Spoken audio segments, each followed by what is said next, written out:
Welcome to the preview video for the third class in Math S-322. The topic is monotone sequences and Cauchy sequences.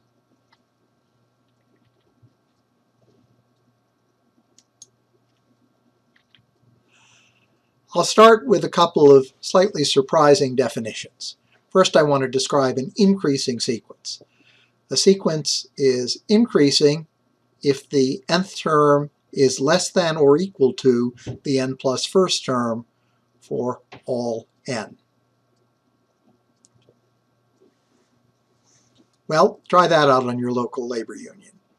Your salary is $50K this year, $50K next year, $50K the year after that, and so on.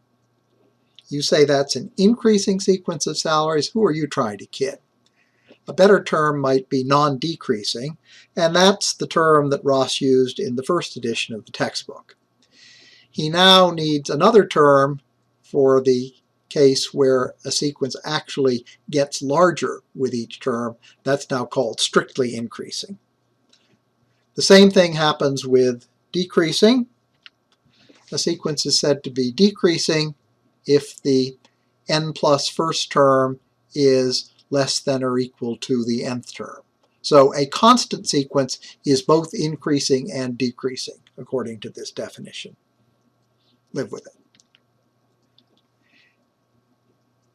A term that encompasses both increasing and decreasing sequences is monotone.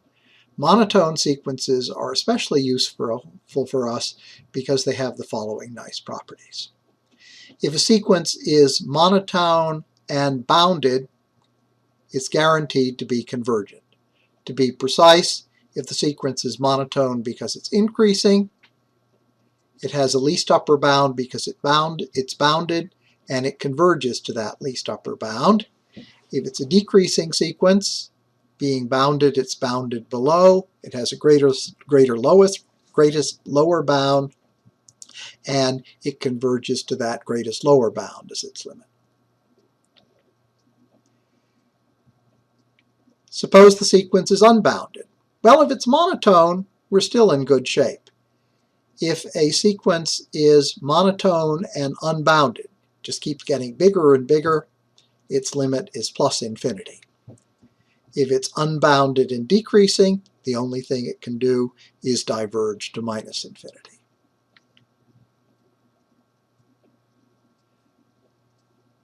While we're in the fussy definition business, let me define supremum and infimum and contrast them with maximum and minimum. Supremum is a synonym for least upper bound. We're thinking of a subset S of some set T. In our case, the set T will usually be the set of all real numbers, and S will be a subset of the real numbers. And what I mean by the supremum is the least element of T, that is the smallest real number, that's greater than or equal to all the elements that are in the subset. This may or may not exist. I remind you of the standard example. Suppose the subset of the real numbers S consists of all positive rational numbers whose square is less than 2. The supremum of that set is the square root of 2. It's not a rational number, so it's not in the set S, but it is in T because it's a real number. The supremum doesn't necessarily exist. The set could consist, for example, of the positive integers. There's nothing that's larger than all the positive integers, so the supremum as an element of T does not exist. We adopt the convention that it's plus infinity, but plus infinity is just a symbol. It's not a real number. So, to summarize, the supremum may or may not exist. If it exists, it lives in the set S, but it doesn't necessarily live in the set. It lives in the set T, but doesn't necessarily live in the set S. Now what about maximum? The maximum of a subset of T, say a subset of the real numbers, is the largest value that's attained within the set.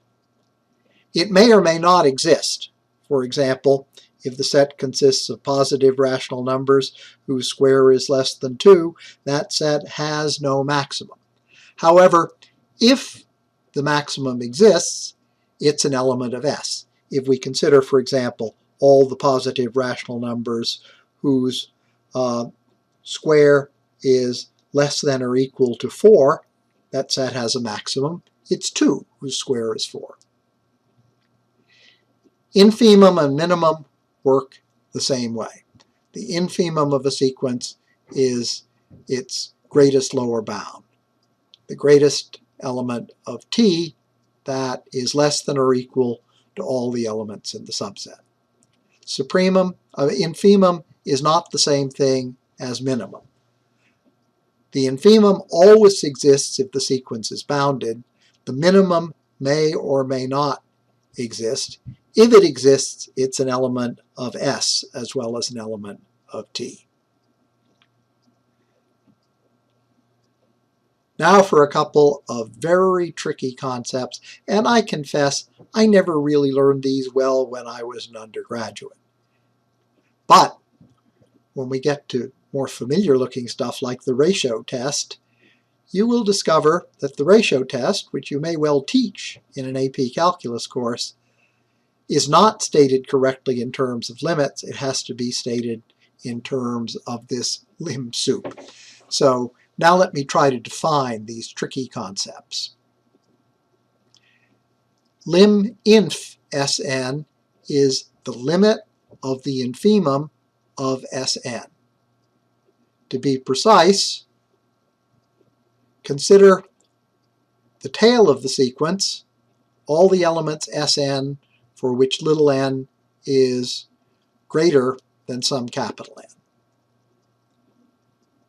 Then let capital N go to infinity. That limit is what we mean by the limit of the infimum. And in exactly the same way, to define the lim sup, that's how everyone pronounces it, we look at the supremum of the set considering only elements beyond element capital N. That quantity depends on capital N. It's a sequence indexed by capital N. We take its limit as capital N goes to infinity. And the great thing about lim inf and lim sup is that they exist for sequences even when the limit doesn't exist. They exist even for non-convergent sequences.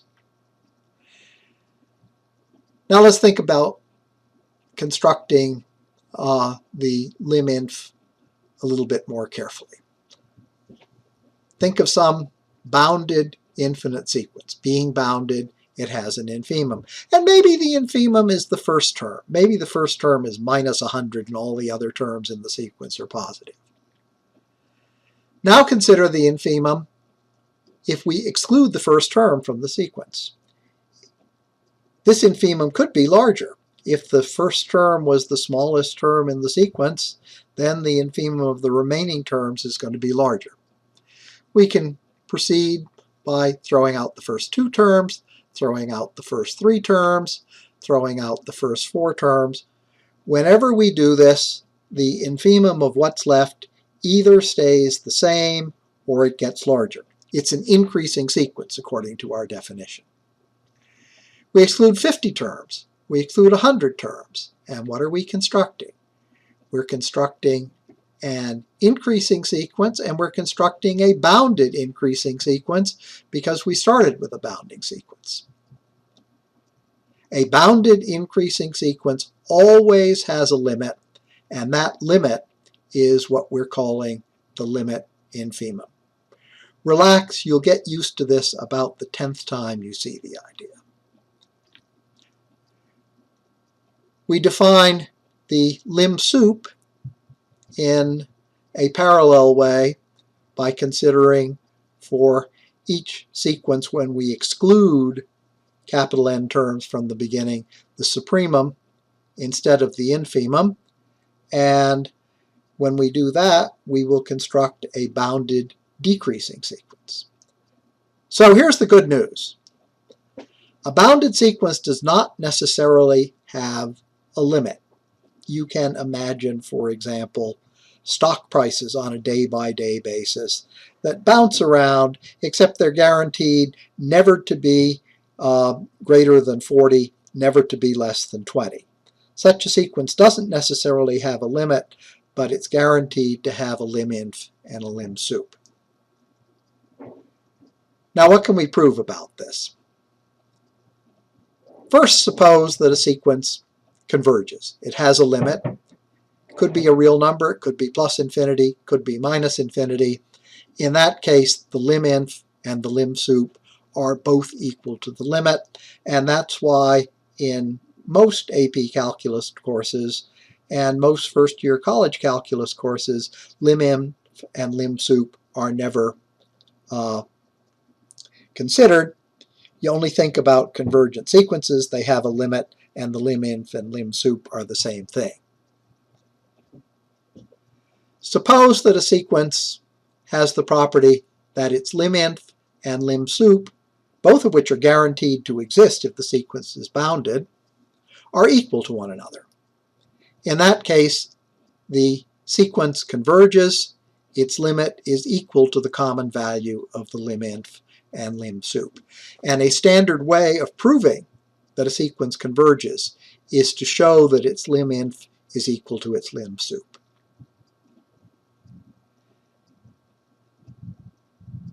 Let's forget about monotone for a moment and address an issue that I mentioned in the previous class, namely that if you want to use the definition of the limit of a sequence to show that it converges, you have to know the value of the limit. Wouldn't it be nice if we could show that a sequence converges without having to know what it converges to? And the concept that lets us do that is something called a Cauchy sequence. Here's the definition of a Cauchy sequence. For all epsilon greater than 0, that is, you pick some small positive number epsilon, a sequence is Cauchy if by going far enough along in the sequence you can find a capital N with the property that if you look at any two terms in the sequence beyond the capital Nth term, the difference of those terms is less than epsilon in magnitude. Notice this definition makes no reference to the limit of the sequence. So we can show that a sequence of real numbers is Cauchy without figuring out what the limit is. Cauchy sequences have a number of nice properties. First, any Cauchy sequence is bounded. That's easy to prove. Any convergent sequence is Cauchy. That's also easy to prove. Any Cauchy sequence of real numbers is convergent. That is a pain to prove because there's a reason I put of real numbers in bold type. If I consider only rational numbers, this is not true anymore. And if you were to take a more advanced course, I offer my optimization course as Math E216 in the Extension School, you will discover that a lot of attention gets paid to Cauchy sequences that fail to converge. To finish up, let me say a thing or two about subsequences. To form a subsequence of a sequence, what I do is select an infinite number of terms. I could select all of them from the parent subsequence, keeping them in order. For example, I could keep all the odd-numbered terms, or I could keep all the even-numbered terms, or I could keep all the terms that have as their index a prime number, or a number with a 7 in its decimal representation. If our original parent sequence, Sn, converges, then any infinite subsequence that we select from it also converges, and furthermore, it converges to the same limit as the parent sequence. Here are some other important properties of subsequences. Every sequence, no exception, turns out to have a monotonic subsequence. Starting from any sequence Sn, in fact, we have a choice. We can either construct a monotonic subsequence that converges to the lim sup of the original sequence, or a monotonic subsequence that converges to the lim inf of the original sequence.